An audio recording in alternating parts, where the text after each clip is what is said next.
Operation Kaveri बेले भारतीय pilot का साहसिकता जहां नहीं सोशल मीडिया ठू आरंभ कर टेलीविजन पर्यंत सबुठ आरंभ हो चर्चा संपूर्ण नष्ट हो एवं लाइट नेविगेशन संकेत नथिबा रनवे रे नाइट विजन चश्मा लगाई अवतरण कराइले इंडियन एयरफोर्स रो सबुठ बड़ एयरक्राफ्ट सुदान एक एयरशिप रे C-130J हरक्युलेस विमान को अवतरण करी 121 भारतीय को सुरक्षित उद्धार करिछि भारतीय वायुसेना।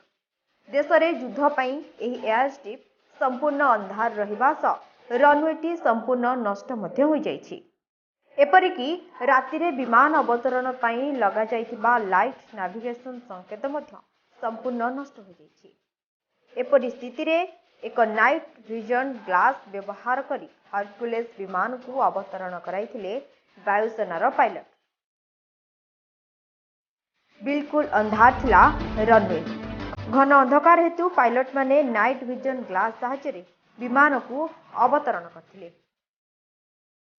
भारतीय वायुसेना शुक्रवार दिन एक विवृत्ति जारी करी कहिछि जे 27-28 एप्रिल रातिर घटना अधिकारी सूचना अनुसार राजधानी खार्तुम ठारू 40 किलोमीटर दूर में वाडी सईदिना एयरस्ट्रिप निकट में भारतीय नागरिक माने काटी समानक मध्यरे जने गर्भवती एवं किछि असुस्थ लोक मध्य रहिथिले। विमान बंदर रे रनवे रे कोनोसी नेविगेशन सुविधा नथिला किबा अवतरण पई आलोकर व्यवस्था मध्य नथिला।